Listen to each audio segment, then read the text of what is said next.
উদ্ভিজ্জ খাদ্যের মধ্যে ডাল, সয়াবিন, মটরশুঁটি, বীজ এবং ভুট্টার মধ্যে পুষ্টিমূল্য বেশি এমন প্রোটিন পাওয়া যায়। তাহলে উদ্ভিজ খাদ্যের মধ্যে কি কি রয়েছে? উদ্ভিজ্জ খাদ্যের ভিতরে ডাল, সয়াবিন, মটরশুঁটি, বীজ, এইগুলো হচ্ছে উদ্ভিজ্জ খাদ্যের মধ্যে রয়েছে। আর ভুট্টার মধ্যে পুষ্টিমূল্য বেশি এমন প্রোটিন পাওয়া যায়। তাহলে কিসের কিসের ভিতরে পুষ্টি পাওয়া যায়? ডাল, সয়াবিন, মটরশুঁটি আর ভুট্টা, এর ভিতর প্রচুর পরিমাণে প্রোটিন পাওয়া যায়। প্রোটিন বলতে আমিষকে বোঝানো হয়েছে। প্রোটিন হচ্ছে ইংলিশ শব্দ, প্রোটিনের বাংলা হচ্ছে আমিষ। আর উদ্ভিজ্জ খাদ্যের ভিতরে আমিষ পাওয়া যায় ডাল, সয়াবিন, মটরশুঁটি আর ভুট্টার মধ্যে। আর সবচেয়ে বেশি কোনটার ভিতরে উদ্ভিজ্জ খাদ্যের মধ্যে প্রোটিন পাওয়া যায়? ভুট্টার মধ্যে। অন্যান্য উদ্ভিজ্জ খাদ্যে অপরিহার্য অ্যামাইনো অ্যাসিড থাকে না বলে এদের পুষ্টিমূল্য কম।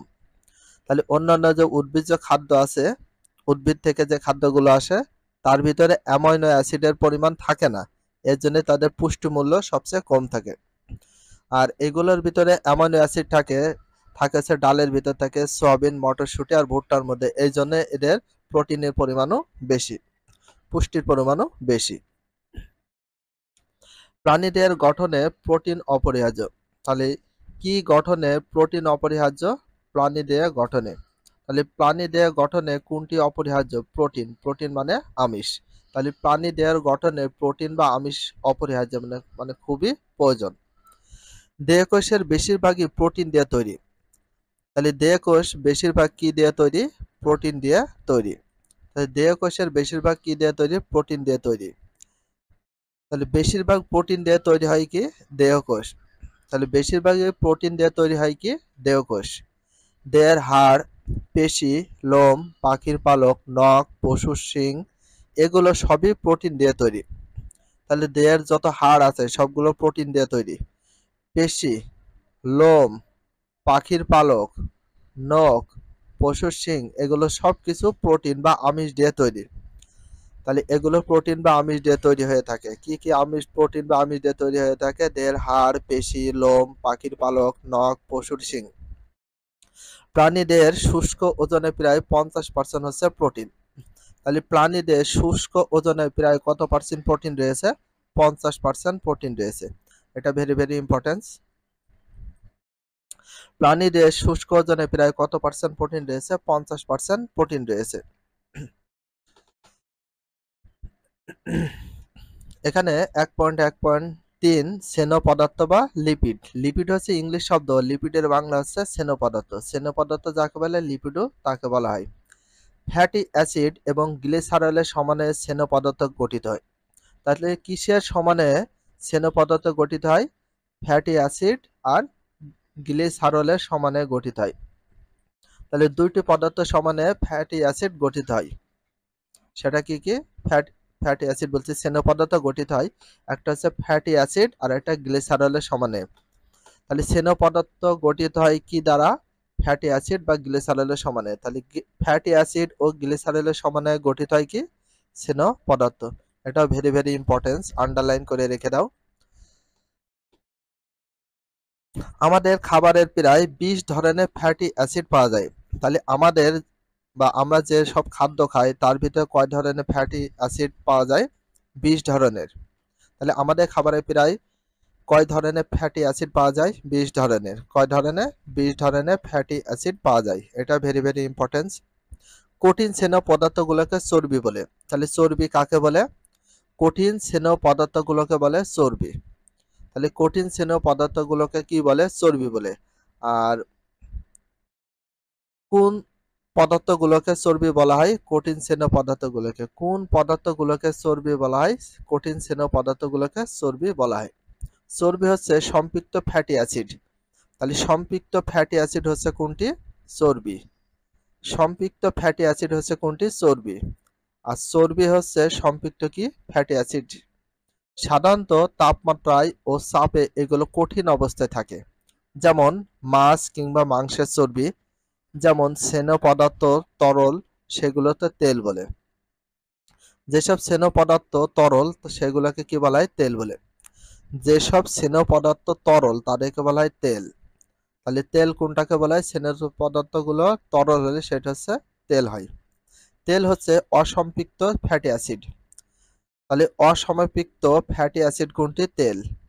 অসমাপৃক্ত ফ্যাটি অ্যাসিড কোনটিকে বলা হয়? তেলকে বলা হয়। তাহলে তেলকে কি বলা হয়? অসমাপৃক্ত ফ্যাটি অ্যাসিড। সাধারণ তাপমাত্রায় ও চাপে এগুলো তরল থাকে, মানে তাপমাত্রার কারণে অথবা চাপের কারণে এগুলো তরল থাকে, যেমন সয়াবিন তেল, সরিষার তেল, এগুলা এগুলো কিন্তু স্নেহ পদার্থ বা লিপিড।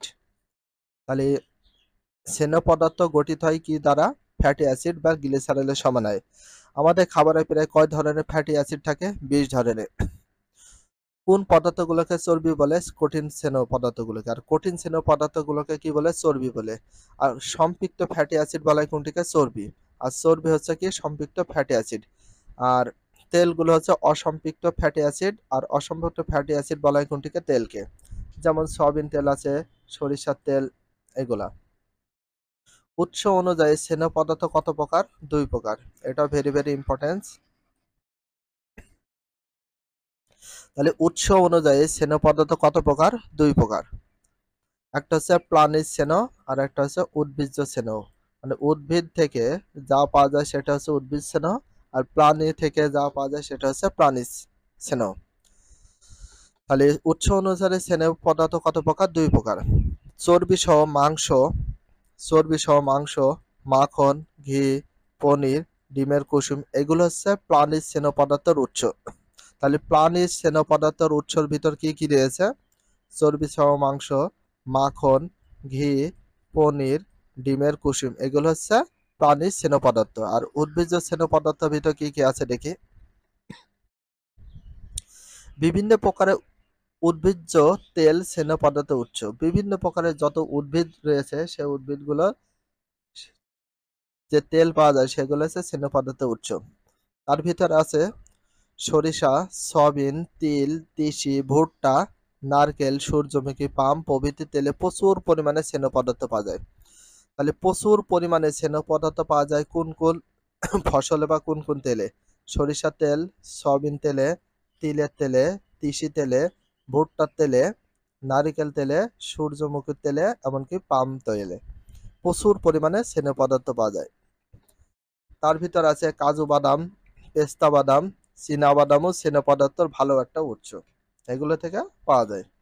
তো স্নেহ পদার্থের কাজটা কি সে বিষয়ে আলোচনা করি। স্নেহ পদার্থের কাজ 1 নম্বরে আছে খাদ্য বস্তুর মধ্যে স্নেহ পদার্থ সবচেয়ে বেশি তাপ ও অন্যান্য প্রকার শক্তি উৎপন্ন করে।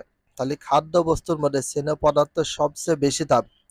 তাহলে স্নেহ পদার্থে বা স্নেহ পদার্থ সবচেয়ে বেশি তাপ থাকে কোথায়? খাদ্য বস্তুর মধ্যে। কোথায় থাকে? খাদ্য বস্তুর মধ্যে। অন্যান্য প্রকাশ শক্তি উৎপন্ন করে।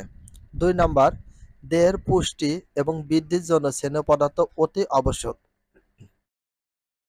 তাহলে এটা দেখো, দেহের পুষ্টি ও বৃদ্ধির জন্য কোন পদার্থ অতি আবশ্যক? স্নেহ পদার্থ। কোন পদার্থ? স্নেহ পদার্থ বা লিপিড। দেহের পুষ্টি ও বৃদ্ধির জন্য কোন পদার্থ অতি আবশ্যক? স্নেহ পদার্থ। 3 নাম্বার, স্নেহ পদার্থ দেহ থেকে তাপের অপচয় বন্ধ করে। দেহ থেকে তাপের অপচয় বন্ধ করে কোনটা? স্নেহ পদার্থ। তাহলে দেহ থেকে তাপের অপচয় বন্ধ করে কোনটি? স্নেহ পদার্থ। ভবিষ্যতের জন্য খাদ্য ভাণ্ডার হিসাবে কাজ করে। 4 নাম্বার, ত্বকের মসৃণতা, সজীবতা বজায় রাখে এবং চর্মরোগ প্রতিরোধ করে। তাহলে স্নেহ পদার্থ কি করে? ত্বকের মসৃণতা বজায় রাখে, সজীবতা বজায় রাখে, চর্মরোগ প্রতিরোধও করে। কোনটা? স্নেহ পদার্থ। স্নেহ পদার্থের ভিতরে 5 নম্বরে রয়েছে যেমন ভিটামিন এ, ডি, ই এবং কে। স্নেহ জাতীয় পদার্থের দ্রবণীয় রয়েছে, সেগুলো শোষণে সাহায্য করে। অভাবজনিত রোগ ও প্রতিকারও রয়েছে। ত্বক শুষ্ক, খসখসে হয়ে সৌন্দর্য নষ্ট হয়।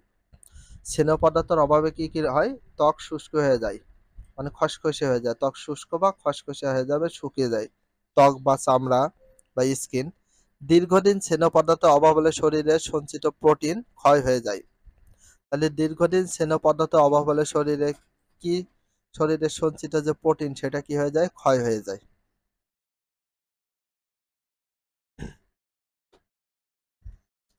যারা এখনো দাগতে পারোনি সে এগুলো খুব সুন্দর করে দেখে নিতে পারো, আন্ডারলাইন করে দেওয়া আছে আর সবচেয়ে ইম্পর্টেন্ট গুলো ভেরি ভেরি দেওয়া আছে।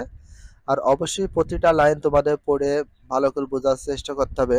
আর সবচেয়ে বেস্ট অফ ইম্পর্টেন্ট যে কোশ্চেন গুলো আছে, শর্ট কোশ্চেন হোক, সিকিউ হোক, এমসিকিউ হোক, অবশ্যই তোমাদের উচিত সেগুলো কি করা, নোট ডাউন করে নেওয়া। ভিডিওটি এখানে শেষ করছি। যদি ভিডিওটি ভালো লাগে চ্যানেলে সাবস্ক্রাইব পেজ হলে ফলো করে দিও, তার সাথে একটা লাইক এবং একটা কমেন্ট করে দাও। নেক্সট ভিডিও পাওয়ার জন্য অবশ্যই বেল আইকনটা অল করে রাখো, যাতে নিউ ভিডিও আপলোডের সাথে সাথে সর্বপ্রথম তোমাদের কাছে নোটিফিকেশনটা পৌঁছে যায়। If you love this video please subscribe my channel, like comment share, hit the bell icon for getting next video.